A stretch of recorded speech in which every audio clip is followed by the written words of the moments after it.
Hello friends, मैं रजनीकांत पाठक स्वागत करता हूँ आपका आपके अपने चैनल पाठक स्टडी मंच पे।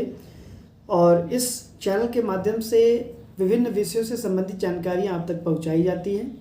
ये लॉ का प्लेलिस्ट है और हम पढ़ रहे हैं भारतीय अनुबंध अधिनियम 1872, इंडियन कॉन्ट्रैक्ट एक्ट 1872।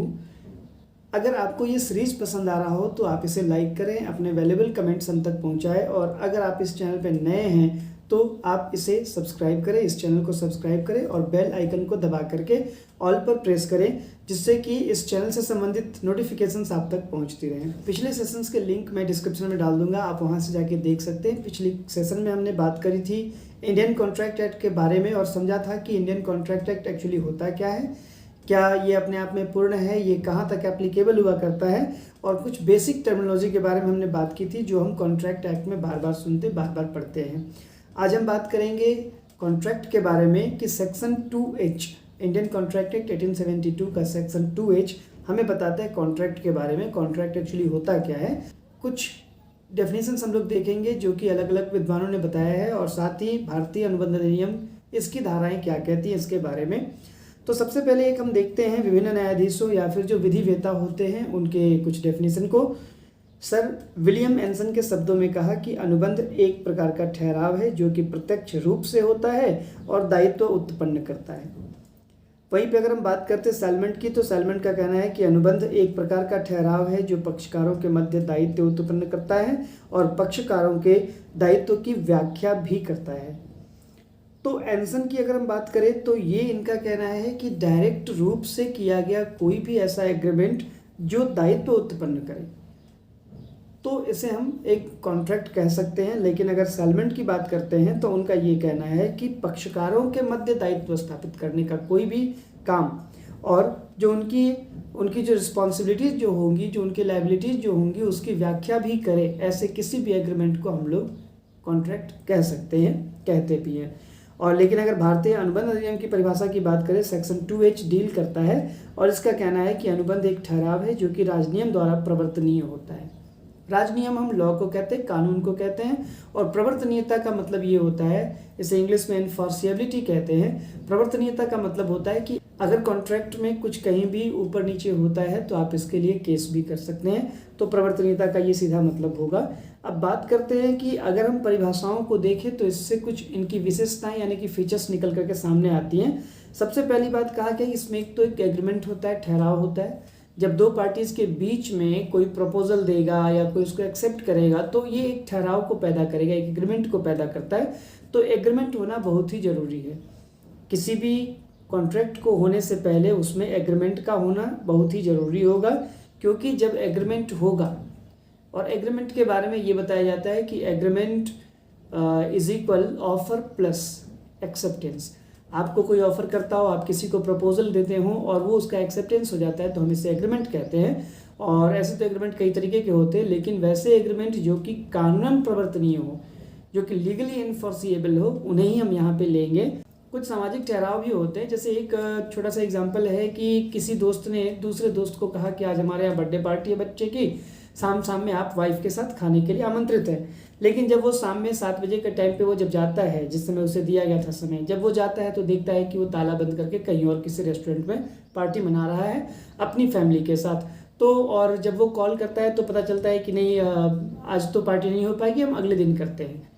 तो ये एक ऐसा ठहराव था जो कि सामाजिक स्तर पर किया हुआ था। इसमें लीगली इन्फोर्सेबिलिटीज़ की नहीं होती, जिसके चलते हम इसे केवल सोशल एग्रीमेंट मान के काम करेंगे। दूसरी बात ये होती है कि जो प्रवर्तनीय हो वही ठहराव हम यहाँ पे लेंगे।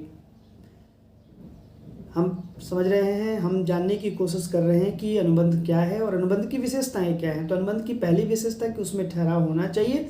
दूसरी विशेषता ये है कि उस ठहराव में प्रवर्तनीयता होनी चाहिए। वो एग्रीमेंट तो होगा लेकिन वो लीगली इन्फोर्सिएबल होना चाहिए। तीसरी बात कही गई है इसमें 2 या 2 से अधिक व्यक्तियों का होना जरूरी है। चौथी बात यह है कि अगर 2 पक्षकार होंगे तो उनके होने के बाद जो भी रिस्पॉन्सिबिलिटी जो होगी वो वैधानिक होगी, वो लीगल होगी। अगर एक व्यक्ति किसी दूसरे व्यक्ति को कहता है कि नहीं 300 बोरी सीमेंट तुम भेज दो हमारे यहाँ, तो यहाँ पे लीगल टर्म में दोनों आ गए, यानी कि एक व्यक्ति जिसने 300 बोरी सीमेंट भेजना है वो 300 बोरी सीमेंट उसे भेजेगा और दूसरे व्यक्ति के पास जिसके पास 300 बोरी सीमेंट पहुंच रहा है वो उसके पूरे पैसे को पेमेंट करेगा। तो अगर देखा जाए तो यहाँ पे दोनों के परफॉर्मेंस इस बात पे डिपेंड करते हैं कि ये एक लीगल ऑब्लिगेशन, एक लीगल रिस्पॉन्सिबिलिटी दोनों के ऊपर पैदा कर दे रहा है।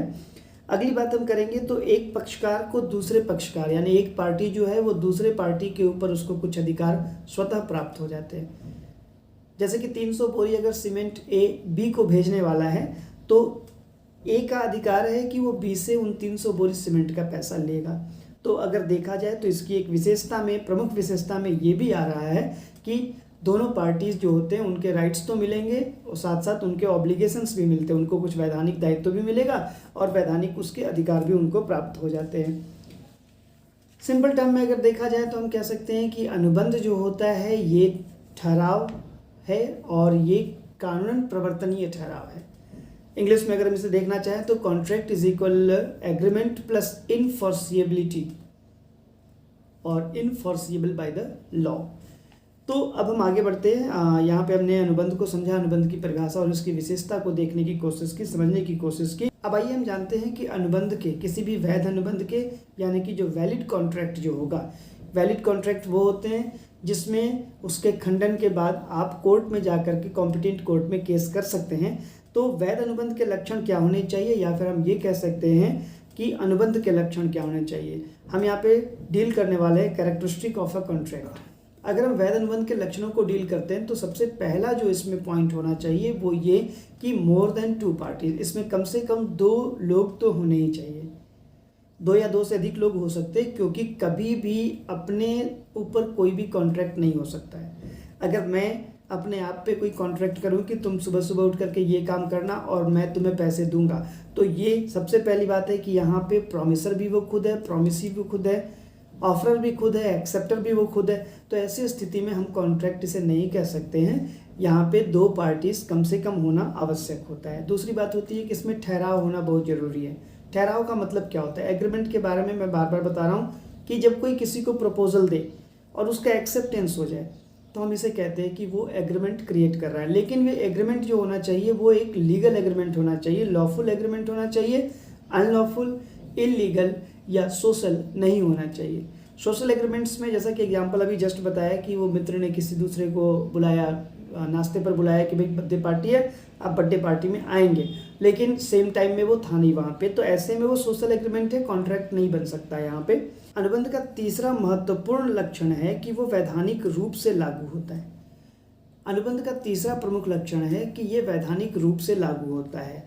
इट मीन्स कि अगर किसी एक ने कॉन्ट्रैक्ट को किया और कॉन्ट्रैक्ट करने के बाद उसमें परफॉर्मेंस को नहीं कर रहा है तो आप उसके ऊपर केस कर सकते हैं, क्योंकि वैधानिक रूप से लागू होता है।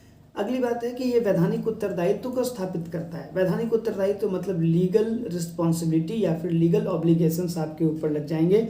अगर आपने अपने पार्ट को परफॉर्म नहीं करने की बात की है या आपने आप पार्ट को परफॉर्म नहीं करते हैं तो सिंपल है आपके ऊपर केस बन सकता है। पांचवी जो इसकी विशेषता है या फिर पांचवा जो इसका लक्षण है, कैरेक्टरिस्टिक है, वो ये कहता है कि पक्षकारों के मध्य अनुबंध का उनकी कॉम्पिटेंसी होनी चाहिए, यानी कि पक्षकार जो होंगे अनुबंध करने के लायक होने।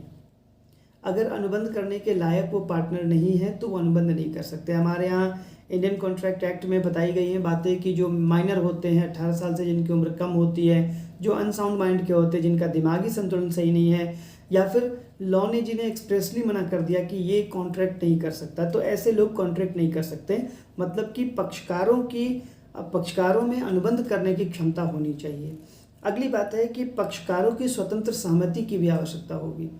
अगर किसी को ज़बरदस्ती कोई कॉन्ट्रैक्ट करवाया जा रहा है, किसी के कनपट्टी पे बंदूक रख करके और प्रॉपर्टी की मांग करी जा रही है, या फिर किसी को बहला के फुसला करके उससे कॉन्ट्रैक्ट कर लेते हैं, या कोई ड्रंकन पर्सन है जो बैठा हुआ है ऐसे ही पी करके और आपने उससे LIC के 2 लाख रुपए निकलवा लिए, LIC करवा दिया उसका, तो ऐसी स्थिति में हम कहते हैं कि उसकी स्वतंत्र सहमति नहीं है। स्वतंत्र सहमति हम तब कह सकते हैं जिस समय कि वो बंदा सोचने समझने की स्थिति में हो और उसने खुद से कॉन्ट्रैक्ट को चुना हो। ऐसे कई सारे सेक्शंस को हम डील करने वाले हैं बाद में जाकर के, जिसमें कि हम पता करेंगे कि स्वतंत्र सहमति कब नहीं मानी जाती है। अगली बात है वैधानिक प्रतिफल या उद्देश्य। कोई भी कॉन्ट्रैक्ट जब होगा तो उसमें कंसिडरेशन जो है, पिछली क्लास में हमने पढ़ा था कंसिडरेशन के बारे में, प्रतिफल के बारे में, समथिंग इन रिटर्न, बदले में कुछ का होना। तो बदले में कुछ का होना वो वैधानिक होना चाहिए। किसी को कोई पढ़ा रहा है और पढ़ाने के बाद उसे कह दिया कि देखो जी गुरुदक्षिणा में मुझे अगले व्यक्ति का सर चाहिए जो मेरा दुश्मन है, तो यहाँ पे प्रतिफल इलीगल होगा, इस कारण से वो कॉन्ट्रैक्ट ही नहीं होगा। अब बात करें इसके उद्देश्य की बात करें तो अगर किसी को पढ़ाया जा रहा है तो पढ़ाने का उद्देश्य ये होना चाहिए कि वो एक अच्छा नागरिक बने, उसकी अच्छी एक मार्किंग हो, वो टॉप करे। ऐसा करके हम उसके उद्देश्य को डील कर सकते हैं। लेकिन अगर पढ़ाई का उद्देश्य ये है कि हम चलो सिखाते हैं कि SBI में चोरी कैसे करते हैं, किसी भी बैंक में डाका कैसे डालेंगे, इसकी अगर पढ़ाई करवा रहे हैं तो पहली बात है कि इसका उद्देश्य जो है वो टोटली अनलॉफुल, इलीगल हो जा रहा है। इस कारण से क्या है कि वो कॉन्ट्रैक्ट भी जो होगा वो इलीगल, अनलॉफुल हो जाएगा। तो कॉन्ट्रैक्ट के विशिष्ट लक्षणों में या फिर कॉन्ट्रैक्ट की कैरेक्टरिस्टिक में ये बात होनी चाहिए कि जो उसके प्रतिफल हों या उद्देश्य जो हों वो लॉफुल हो, वैधानिक होना चाहिए। इसके कुछ एक्सेप्शंस भी हैं जिन्हें हम बाद में डील करेंगे। सेक्शन 25 में आते हैं इनके एक्सेप्शंस, हम उन्हें बाद में देखेंगे। आगे हम चलते हैं और देखते हैं कि ऐसे एग्रीमेंट्स जिन्हें कि स्पष्ट रूप से व्यर्थ घोषित नहीं किया गया हो। कई सारे कॉन्ट्रैक्ट्स ऐसे होते हैं, कई सारे एग्रीमेंट्स ऐसे होते हैं जिन्हें लॉ ने साफ मना कर दिया। अब एक है कि माइनर की शादी को छोड़कर किसी और की शादी, जैसे मेजर की शादी को कोई वयस्क है उसकी शादी को रुकवाया जा रहा है, तोड़ा जा रहा है और उसके लिए कोई एग्रीमेंट किया गया है, तो ऐसी स्थिति में ये एग्रीमेंट जो होगा वो expressly declared to be void है। कानून ने उसे साफ मना किया हुआ है। किसी को व्यापार करने से रोकना विशेष परिस्थितियों को छोड़ के। अब अगर मेडिकल की बात करें तो कोई अगर गवर्नमेंट हॉस्पिटल में डॉक्टर है तो वहाँ पे उसके ज्वाइनिंग लेटर में ये साफ लिखा हुआ है कि आप कहीं और पे प्राइवेट प्रैक्टिस नहीं कर सकते हैं। इसी प्रकार से कई और होते हैं कोड ऑफ कंडक्ट में, जो बिजनेस कोड ऑफ कंडक्ट होता है उसके अकॉर्डिंग होता है क्या कि उनको पहले से लिखवा लिया जाता है, सिग्नेचर उसमें होती है, उसकी अपनी नियमावली होती है। लेकिन और केसेस में, सामान्य केसेस में आप किसी को भी कॉन्ट्रैक्ट करने से या किसी को बिजनेस करने से नहीं रोक सकते। आपके दुकान के सामने किसी और ने दुकान अपनी डालनी चाहिए, आपने उसे धमका दिया तो वो बंदा कोर्ट में केस कर सकता है। तो ये कुछ चीज़ें होती हैं जिससे कि कोर्ट ने साफ मना कर दिया। इसके बारे में एक अलग से चैप्टर ही हम पढ़ने वाले हैं। अगली बात ये है कि जब भी हम बात करते होते हैं अनुबंध की, तो जो भी मेरा सेकंड पार्टी या नेक्स्ट पार्टी जो है उसके द्वारा ये रजिस्टर्ड होना चाहिए, प्रमाणित होनी चाहिए। मतलब अगर आपने, जैसे एक केस आता है कि एक बंदे ने अपनी वाइफ को कहा कि 24 घंटे तक अगर चुप रहोगे तो मैं 2 लाख रुपए तुम्हें पे करूँगा। 24 घंटे तक वो पता नहीं कैसे चुपचाप रही और उसके बाद 24वें घंटे के बाद 25वें घंटे में उसने जाके कहा कि भाई मेरे पैसे कहाँ हैं, 2 लाख रुपए मुझे दो। जब ये बात कोर्ट में गई तो कोर्ट ने ये कहा कि आपने लिखित रूप में रखवा लेना चाहिए था, जब आपके हस्बैंड ने कहा था कि भाई 2 लाख रुपए दूंगा 24 घंटे तक चुप रहोगी तो ऐसे में जबकि वो लिखित रूप में नहीं है, रजिस्टर्ड नहीं है, तो उस कॉन्ट्रैक्ट का कोई वैल्यू नहीं कहलाएगा। नेचुरल लव एंड अफेक्शन पे किया गया वो कॉन्ट्रैक्ट था या फिर एक एग्रीमेंट या फिर कोई कही गई बात थी। तो ऐसे स्थिति में कॉन्ट्रैक्ट हम जब भी करें तो कॉन्ट्रैक्ट मौखिक रूप में ना हो करके अगर हम लिखित रूप में रख लें, रिटेन में अगर हम सारी बातों को वहाँ पे नोटिफाई करवा दें तो एक अच्छा इम्पैक्ट पड़ सकता है और वो ये कॉन्ट्रैक्ट का लक्षण भी होता है। तो लिखित रूप में या फिर हस्ताक्षरित होकर के या फिर रजिस्टर्ड होकर के हमें रखना पड़ेगा अपने कॉन्ट्रैक्ट्स को। तो ये कुछ ऐसे वैधानिक लक्षण थे, इसके वैध अनुबंध के कुछ प्रमुख लक्षण थे जो कि एक वैध अनुबंध में यानी कि वैलिड कॉन्ट्रैक्ट में होने चाहिए। कॉन्ट्रैक्ट में अगर इनमें से किसी का भी अगर एग्जिस्टेंस नहीं हुआ तो वो कॉन्ट्रैक्ट कहीं ना कहीं से वॉइड या वॉइडेबल हो जाएगा। तो ऐसे सिचुएशन में हमें क्या करना होगा कि हमें ध्यान में रखना पड़ेगा कि जो कॉन्ट्रैक्ट एक्ट है वो उसके कैरेक्टरिस्टिक के बारे में क्या कहता है। आई होप आपको सारी बातें समझ में आई होंगी। इस चैप्टर में हमने अनुबंध को समझा, अनुबंध क्या होता है, कॉन्ट्रैक्ट क्या होता है, कॉन्ट्रैक्ट की डेफिनेशंस को देखा, उसको समझने की कोशिश की, साथ में हमने उसके कैरेक्टरिस्टिक को समझने की कोशिश की कि एक वैध अनुबंध के लक्षण क्या हैं। यहाँ पर अगर प्रश्न आता है कि एक वैध अनुबंध के लक्षण क्या हैं, तो ये बातें जो हमने आपको बताई हैं आप लाइन वाइज इन्हें लिख सकते हैं, इनको डील कर सकते हैं। तो इस सेशन में इतना ही, मिलते हैं अगले सेशन में। अगर आपको वीडियो अच्छा लग रहा हो तो आप इसे लाइक करें, इस पर कमेंट अपने आपके सुझाव दें, मैक्सिमम शेयर करें आप इसको, ताकि उन लोगों तक पहुंच सके जिन्हें इनकी आवश्यकता है बहुत ज़्यादा। और अगर आप इस चैनल पर नए हैं तो आप इसे सब्सक्राइब करें। तो मिलते हैं अगले सेशन में, तब तक के लिए नमस्कार, धन्यवाद।